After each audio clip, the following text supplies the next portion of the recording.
So I'm going to read your comments real quick. First, Zoolander Establishment Dem says Cenk covers for Ben seamlessly, and Ben apparently is a progressive Tony Stark. He built it in a cave. So in the dark. That's right.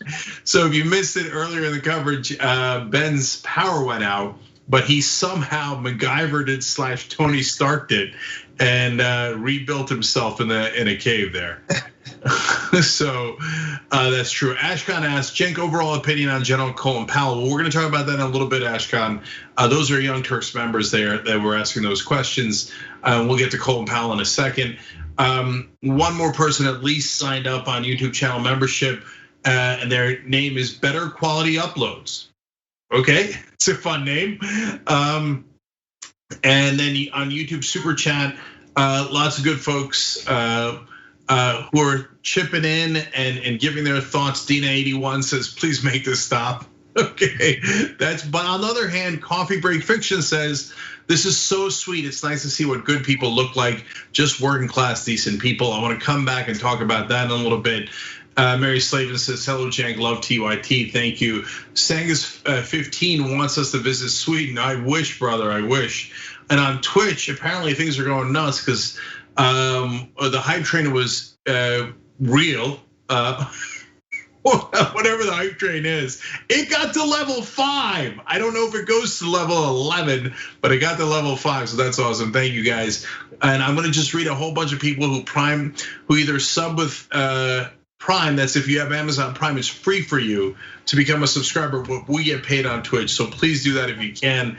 And other people who donated bits and new subscriptions, etc. Chloe Gamboa, Standard Deviation, Major Scud, Super Joe 1991, Nicky Nick, the Duke of all trades, Dr. Predare, Darth Hooser. So thank you to all of you guys watching on Twitch.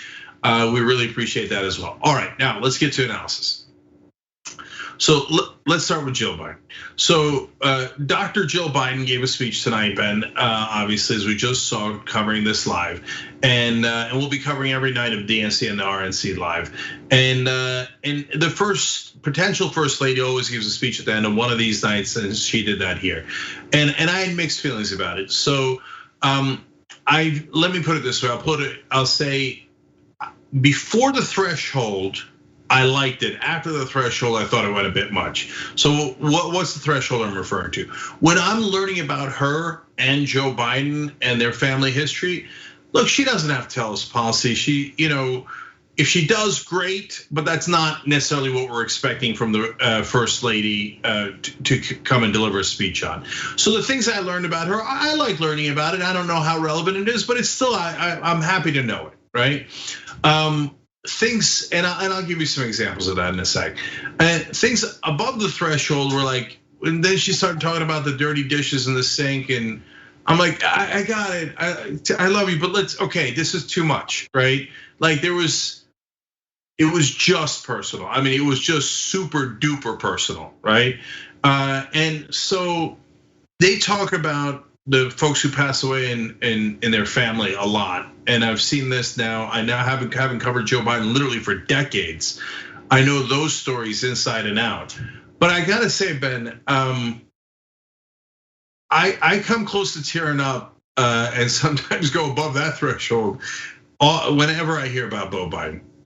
Because he died so young and he got the brain cancer, and when they show his pictures as a kid, and he's it's gut wrenching. But the one line that really got to me was when she talked about how Joe Biden had not shaved for 4 days after Beau Biden passed away, and then he shaved and he steeled himself to go into a world without our son.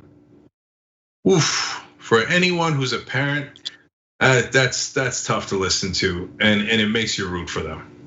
I'm gonna tell you, like, tonight was the night that he won the presidency, if he wins, right? I think Jill did an outstanding job appealing to even someone as dead on the inside as me. I actually felt emotion I actually felt a connection to Joe Biden, who I have been working diligently hard in avoiding, right? Because on policy, like besides him not being Donald Trump, I have no reason to want to connect with him. But as a father, as a human being, I actually felt like, wait a minute. I think the Democratic strategy on this was actually kind of brilliant, because we have something to juxtapose next to the character that Jill Biden presented. Now, second of all, she wrote that like she was a seasoned author. Whoever wrote that, right? It had a literary effect. It was really, I hate to talk about it in this category, but it wasn't a political speech. It was a beautiful speech, and it touched me, and I think it touched a lot of people. If it could touch somebody like me, I'd be surprised. It's touching a lot of people right now.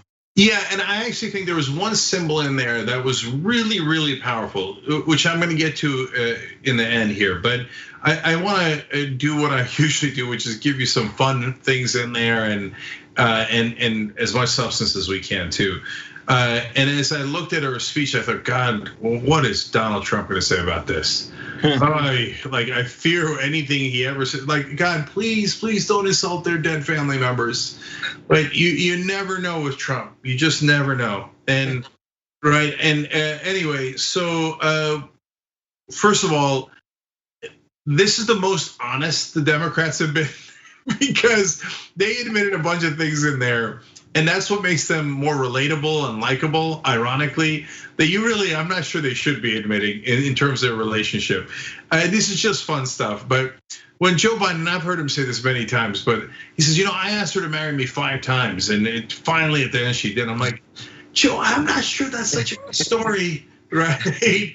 And then they told a story of how she was set to go out with another guy, but she broke that date to go out with Joe Biden instead. I was like, that's definitely not a good story. So I to be honest with you, that's the same way. I kind of told my wife to cancel her date. So it worked. This is the best part. I'm telling you, Jake. This was the best night. Like they could have. I don't know what they juxtaposed last night, a progressive with Republican, and then they juxtaposed tonight Warhawks with somebody who actually has a heart, right? So I'm not sure what that strategy was, but they could have just left everyone off and kept Jill Biden's speech. Yeah, I hear you on that. That'll be in our overall summary of the night. But so there was this director that was kept. You said whoever wrote the script, et cetera, and we keep it real on the Young Turks. So I'm sure that was. It felt heartfelt, and we've seen a lot of non-heartfelt speeches, et cetera. And of course, she had a little bit of help, and of course, it's choreographed to some degree. And in this case, unfortunately, you heard the director saying, "You're up, cue," before she started walking. And I think that his mic might have been on the whole time, because I thought I heard laughter in the background in the middle. And then at the end, the director seemed to be saying something. So it's unfortunate that folks got to see the man behind the curtain a little bit. We tell you about the men behind the curtain all the time. The rest of the world, the political world, doesn't. But I don't want you to think that was just Jill Biden. No, that's everybody at every convention. And then the last one more thing that I didn't love, it was a story I didn't love. She wakes us up at Christmas Eve at 5 a.m. for soul cycling. I'm like, dude, I'm out. I don't care how lovely you are. That was too much. Right? That whole little segment, like the snake in the backpack. I was like, okay, that was a little reach. I was just waiting for Samuel Jackson to come on and said, "There's a backpack, snake in my MF backpack." Anyway, they should think about that one day. But look, we apparently Ben and I both like schmaltzy stuff. But when Jill Biden was talking about how the country has our similarities are infinite, and we prove that we have a heart of kindness. That's not the sense I got from the Trump administration. I mean, the last 4 years have been very dispiriting, not just because of Trump, but because we've all come to the conclusion, and it's unmistakable, that at least 35% of this country does not think like we do. And I don't mean about hey, we disagree on policy or percentage of taxes or whatever. No, wow, very, very different. and I did not, and I don't get a sense that they have some sort of heart of gold that I didn't see in these last 4 years. But I'm keeping it too real on that. Like, I know she's trying to reach out to folks and et cetera, and she's a kind-hearted person. But finally, the part that I thought was important was the symbolism that I just finally got as I was watching Jill Biden speak. It's Joe Biden's grieving family as a symbol of the grieving country. So both in terms of coronavirus and the protests around what happened to George Floyd, this country's grieving in a lot of ways. And my God, if you ever want a parent who's been through grief and can help you walk through it, that is Joe Biden. And you got to give him credit on that. Yeah, I think that was the loudest part of that speech, was the fact that she was showing us. Like, she literally took us by the hand. And I hate to give so much commentary on the presentation of it, but the speech took us by the hand. And no matter where you were, if you were actually authentically listening to her, she led you to that point that you just pointed out, Cenk, that the country is grieving, and the person who knows how to deal with grief is Joe Biden. Now, setting that aside, obviously, is everything else that comes along with the presidency and policy and everything else. But when you consider the last 5 months, the last 6 months, 170,000 people dead, there's a significant amount of grief that this country is dealing with. And Donald Trump just kind of pushes his his thumb into that wound. And we got a good comparison tonight. Yeah, I mean, we've done a medical analogy throughout the night. Stop the bleeding, triage, live to fight another day. But yours was a little gruesome, but totally right. Trump, when he sees a wound, he doesn't think, how do I close this up? He thinks, how do I drive my thumb into it so you're in bigger pain? And Biden, for his flaws in policy, et cetera, is a guy who heals wounds. That's true. That is what he does. So okay, now I want to go to a summary overall. But before I do that, new members on YouTube, Proletariat number 267, which is a hilarious handle to have on Twitter, has joined Kyla A, Christian Carden, and Frank Trujillo. So thank you guys. Thanks for making shows like this possible. You do that through membership. You could do it on YouTube. You could do it at tyt.com/join. And you certainly do it by helping our funding campaign this year, tyt.com/go. We really do need it and we appreciate it, guys. Okay, so second night of the DNC here, and until Jill Biden spoke at the end, it was a pretty dark night. She lightened it up considerably. We gave you our analysis of her speech. I'll talk a little bit about it again here, but before that, wow. So it was a combination of a giant nothing burger, plus really driving home the point that Joe Biden actually kind of wants to be a Republican. I swear to you that I didn't even I know Joe Biden's past. I mean, we've studied it ad nauseum, and I know he loves being quote unquote bipartisan, and I know he's worked with the Republicans also ad nauseum. And last night, 4 different Republicans, at least, I started to lose count, spoke and backed Joe Biden. I thought we were done with the Republicans. No, they did a whole nother wave, and most importantly, they sent the ghost of John McCain to speak. And so by the end of the ghost of Republican past, I thought, no, I think Joe genuinely wants to be a Republican. He's a 1990s Republican. That's who he is. And so that was not comforting. And so let me give you a little bit more detail on that. So the beginning of the night was, Bill Clinton had an okay speech, and he was the only one today to really mention policy, other than the war hawks at the end of the night. And so he talked about how Biden's going to do paid family leave. Good. Otherwise, unremarkable speech filled with unremarkable speeches. AOC did come out. She did speak. And she endorsed Bernie Sanders, and then people were like, "Oh no, it's a coup!" No, It's just a formality. Anybody who gets above 300 delegates has the right to put their name in to be considered. And that's what AOC was doing. It was pre-planned. It's not like it was anything surprising. I guess just people didn't know about it, but overall normal, okay? And then Adi Barkan is another progressive, and he had a powerful and moving speech of arguing for Medicare or healthcare for everyone. You're not allowed to say Medicare for all in a Joe Biden convention, but Adi does believe in that, and so I was glad to see him there. But then the end was, I thought, particularly odious. So John Kerry comes on and he's like, "Oh, American exceptionalism, and Joe Biden is the only one that can make us exceptional." And look, when Colin Powell came on and talked about alliances and how alliances are important, if you just left it at that, I get it. And Colin Powell's a Republican and he served the Bush administration, and no, I haven't forgiven him, and no, neither should you. But am I glad to get his endorsement? Sure, it's fine, right? And do I want NATO back together? Do I want our alliances to be shored up? Yes. And he was actually less hawkish than John Kerry, who's a Democrat. But now we're building on the Republican theme, and then they brought the ghost of John McCain. And that one was just like this love affair that McCain and Biden have had throughout their careers. But the most telling part of that, and I think arguably the most telling part of tonight, was when they said in the video, Joe Biden was always the one that crossed over to the other side of the aisle. And that's true.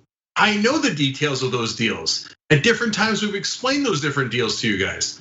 And when Joe Biden crossed the aisle, that's quite literal. Like he did the deals that the Republicans wanted.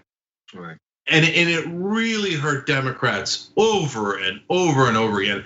I'm being honest with you. I want Joe Biden to win. I think Donald Trump is a monster, but that's just a fact. And it's the deal he made with the Republicans to extend Bush's tax cuts for the rich was so odious that even another conservative Democrat like Michael Bennet was so mad about it, he wrote a whole book about it. Okay, so that is Joe Biden's Achilles heel, and it's not just the heel; it's most of the body. Okay, the saving grace of the night was Jill Biden giving a really good, solid, heartwarming speech. It didn't have to do with policy. Not every speech has to do with policy. And I think that Joe and Jill Biden's love is as genuine as I have seen in politics. So you got to give them that. And they love their family. And it was like an old school all-American tale. But like I said earlier, uniting their grieving family with a grieving country. And so she almost saved it at the end. But overall, I walk away thinking, oh boy, there's a big fight ahead with the Biden administration and progressives if we're lucky enough to have them win. Absolutely. I mean, no matter how good Jill Biden was, I mean, I felt I was won over with Jill Biden.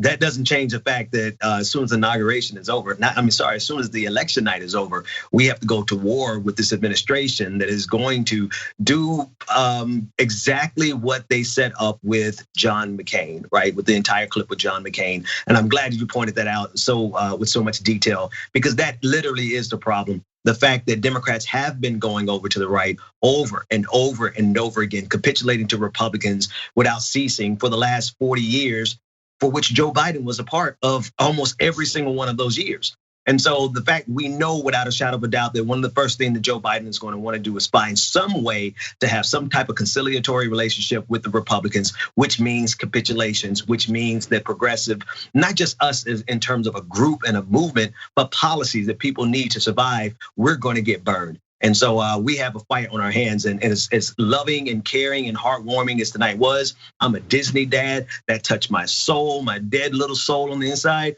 I know we're gonna have to fight like hell as soon as he's elected. Yeah, and no question about that. I mean, good news, bad news on that front. Again, from what I saw tonight. Look, as I saw that John McCain video, I thought if any leaning Republicans, if they exist at all, were watching, and if any independents that still haven't made up their mind were watching, that McCain-Biden video could actually really appeal to them as like, at least it's unity. God, we've had so much division and so much fighting and trauma under Trump that it could work at least for that intended purpose. I hope there's enough of those voters, and I hope enough of them watched. But the downside is, and we're honest about that, even though we don't want them to go in that direction, there's at least the potential upside that it might get some votes. Now, the downside is, so as I looked at that, I thought, what is going to happen if the Republicans hold the Senate? And I thought, oh boy, that's their ready-made excuse to throw their hands up and go, there's nothing we can do. We can't get the $15 minimum wage. We can't get gun control. We can't get health care. We can't get anything because McConnell still controls the Senate. First of all, please vote and take that excuse away from the Democrats. And then, Ben, finally, I thought, what if we do win the Senate, which I think we have a good chance of winning? Then they're not gonna have any excuses. What are the excuses they're going to invent? Because they're not gonna do progressive priorities. Right. And they don't even mean half the things they say on their own policies. So they're gonna have to come up with some weak sauce excuses. And that's when we have to pounce and say, under no circumstances, if we have all three branches, you must deliver on everything you promised. Otherwise, all hell's gonna break loose. Right, and so this is where my dead soul enters in, because I'm under no illusion that even if they get the Senate, that they're going to do anything, and I have full expectation that we're going to have to pounce regardless. So they're going to make up these excuses, and they're going to do exactly what they've shown us that they are over the last 40 years of my entire life, especially the last administration in particular, when they did have control of the entire government and they did what they quote unquote could do. And so with somebody like Joe Biden, I fully expect that whether he has the House, the Senate, as well as the White House, he is still going to capitulate to Republicans, and we're going to have to fight like hell. I agreed on that. All right, as we wrap up, last word goes to you guys, because as we were doing this video, Kailani Naoli signed up to be a Young Turks member on YouTube. Tony Lang upgraded. When you upgrade, you can see the post game we're about to do. Bad Rongo also upgraded. So we have more coverage of the DNC and the post game that we're going to do just for members. You can do it through YouTube, or you can do it at tyt.com/join. And Left is Best wrote it on YouTube super chat. I'm so far past platitudes and sad sob stories. And then in all caps, we need action and policy, not more establishment bull dust. Don't get us wrong, brother. Okay, our hearts can go out to Jill Biden and Joe Biden and Beau Biden and all those folks. But at the end of the day, our hearts are mainly go out to you, because if we don't pass bills, it doesn't help your family at all. So that's the bottom line. And I can promise you this, as progressives, we'll fight for you, whether it's Trump or Biden, no matter what. All right, so we're gonna go to the post game now. So we'll have more of your comments, more of our comments, a little bit more breakdown of this convention. Like I said, if you're watching on YouTube, just hit the join button below at the $4.99 level. You get the post game we're about to do. $9.99, you get all of our videos anytime you want, including all of this coverage. If you want to see any of the speeches that you missed or our analysis of it. But even at the $2, guys, that means you support the show and we love you for it. And if you can, it's so important to do tyt.com/go so we can keep going and have this progressive, loud, passionate, progressive voice in the media. All right, so for all the members, we'll be back in a minute. All right, back on the Young Turks post game on the second night of the DNC. Cenk and Ben with you guys. So Ben, sometimes what we do, John Iderell does this the most. We'll look at media reaction and then react to that. So that's a fun thing. Let's do that right now. All I'm gonna do is read headlines. I just picked Mediaite randomly because they have quick reactions, right? So I'll read the headlines and we'll laugh. Okay, MSNBC's Joy Reid floats the idea of Biden administration impaneling a Trump crimes commission after election. Yeah, that's not gonna happen. There's 0% chance. Guarantee you that Biden says we'll look forward, not backwards. Okay, Tucker Carlson they're about to get to tonight, but this is kind of about last night. Tucker Carlson goes after Michelle Obama, portrayed herself as a victim in speech. She wants you to, quote, shut up and accept her dominion over you.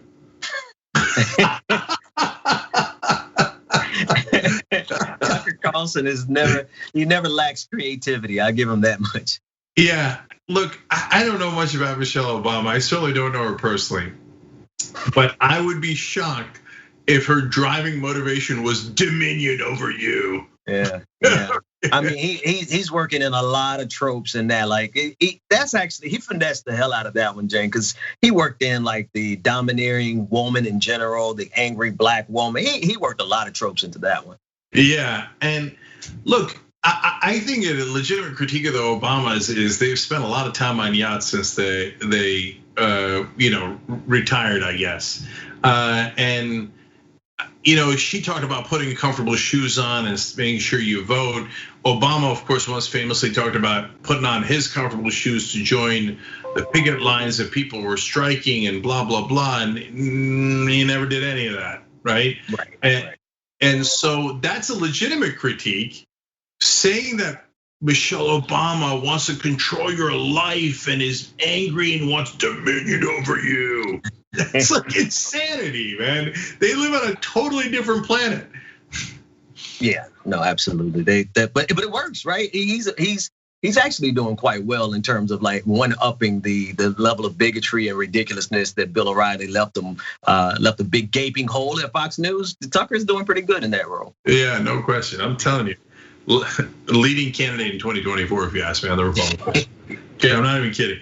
Anyway, John Kerry condemns Trump's blooper reel foreign policy. He breaks up with our allies and writes love letters to dictators. Okay, the writing the love letters to dictators, I'm glad somebody brought that up, and I'll give him credit for that. But I mean, Trump said he fell in love with Kim Jong-un. Could you imagine if Barack Obama had said that? Right.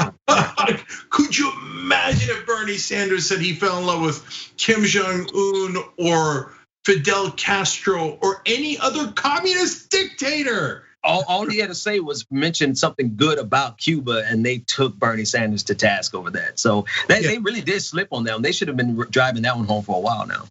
Yeah, and they look. I don't think they were ever really seriously considering Karen Bass.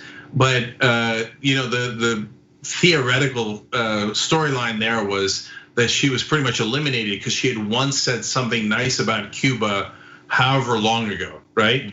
But meanwhile, Trump says he's in love with a communist dictator, and everyone's like, long gone, right? The rest of John Kerry's speech, unfortunately, was terrible because he was trying to push people into war. And so here's the next headline. Stacey Abrams praises Biden's proven courage and calls out Trump as, quote, president of cowardice at DNC. And Ben, here's what I realized reading these headlines, and especially what I took to be a little bit over the top reaction to Michelle Obama's speech last night, which is apparently a lot of folks haven't listened to progressive talk shows because they view like these mild critiques of Trump as like some sort of nuclear attack. I mean, it just any random 1 minute of the Young Turks talking about Trump is 10 times worse than any of this. But they seem like moved by this, like, whoa, she's talking about cowardice. Yeah, no, I have to agree. But they're stuck in their own echo chambers of those other shows, those other quote unquote independent shows. Yeah, shall not be named. Right, but at the same time, don't get me wrong. I like that she called it out for cowardice. That's good. God bless. And then the last one is Bill Clinton blasts Trump in DNC speech. If you want a president who spends hours a day watching TV and tweeting, he's your man. Again, I think I have to check myself here, Ben, and realize that most Americans who just watch TV probably have not heard that kind of harsh commentary on Trump, which I find amazing. But yeah, I guess we can't be too jaded, like, because we see it 24/7. I think that's, again, pretty mild thing you could say about Trump. Let me give a DNC speech. I'll show you. Show you what you can say about Trump. It's funny though, because actually that line was one of the standout lines for me for Bill Clinton, besides the general leadership kind of job interview scenario that he propositioned. But that line did stand out to me because it was not generally the respect that a former president gives a sitting president, even in a campaign, it seemed to cross that line, not in the sense that it was dramatic, but for a former president. Yeah, and the only people who still care about that line are Democrats and the media. Trump has crossed that line a billion times. Yeah, absolutely. I mean, fair enough, absolutely. Yeah, not only in all the horrific things he said about Barack Obama, but also Bill Clinton, but also Republican presidents, right? Also Abraham Lincoln, right? Which is Trump's superpower, by the way. The fact that he has no regard for any of these norms and institutions that we've been mentioning. That's how he is, Donald Trump, quite frankly. Yeah, that's right. And Ben, I just realized I messed up. I'm kidding around because they wouldn't have given it to me anyway. Of course, but I should have made an argument to speak at the DNC for Biden. And here's why. I'd say to them, look, guys, I'm not gonna say one word about Joe Biden because I'm not gonna lie on your behalf and tell you he's a wonderful man who's gonna do wonderful policy. They're not gonna do that, right? And you don't want me talking about Joe Biden, trust me. Okay, but if you want someone to go nuclear on Trump and create some news stories, well, is it true that Donald Trump is X and Y and Z? I'm your guy. Right? Oh man, especially if we were in person, like you had the energy of the crowd, that would have been epic. That would be necessary. And there's a line that the Lincoln Project actually said last night. As much as I loathe the Lincoln Project, in response to going low versus going high, they said that we go low so that you don't have to. But the fact of the matter is, there's plenty of progressives out here. We can go pretty low, and they just don't want that kind of assistance. Yeah, well, whether they like from it or progressives, that is. Yeah, whether they like it or not, it's coming. So as a lot of you know, I started Rebellion PAC very recently, and with Brianna Wu, who's a wonderful progressive in Massachusetts, and I'll preview it for you guys. So this is a privilege. This is one of the benefits of membership. Let's put it that way. The next ad is called Bunker Boy. So let's see what kind of damage we could do to Trump. And I relish that. I just don't know how many ads we could do quickly enough to hit Trump. But we're gonna hit him. We're gonna try to hit him hard. Okay, so. Speaking of ex-presidents, you had one point you wanted to make about Jimmy Carter, who spoke earlier. Yeah, no, it was just we didn't get a chance. Like they had so many speeches in quick, rapid succession that we didn't get a chance to speak about Jimmy Carter. But I did kind of appreciate his presence, his voice, the compassion that he brings in terms of his life. And then he did a lot. He did a lot of heavy lifting by lending that credibility that he has directly to Joe Biden, but more specifically tying it to the past, tying it to the early days and how they worked together and how he was the first person to support him in 1976, et cetera. So I thought that was a really good spot in the night of a lot of lows. So I think it was Jill Biden was the most compelling speech. And while we didn't get to see the former president, we definitely got to hear his compassion and his conviction and how much he really elevated Joe Biden by lending him that credibility that he has with, quite frankly, a lot of people. I still have a lot of respect for Jimmy Carter. So that meant a lot just to hear him speak. 100%. I'll end on this. So I'm super lucky. I've interviewed a lot of the living legends that are with us. I'd argue there's actually 5 in the country, and I think I've interviewed all 5. Not I think I have. Of course, everybody's gonna disagree on who's a living legend. The one that I always wanted to interview was my dream, but I didn't get a chance, is Nelson Mandela. So just on a world scale. But I got to interview, Noam Chomsky, Dolores Huerta, Reverend William Barber, Noam Chomsky, and Jimmy Carter. And when I did, I asked him about guinea worm disease. That's the disease that he literally eradicated from Earth. It's one of the 2 diseases we have wiped out forever. And that's a hell of a thing. And I asked him, why guinea worm disease? It doesn't get a lot of press, right? He said, that's exactly why.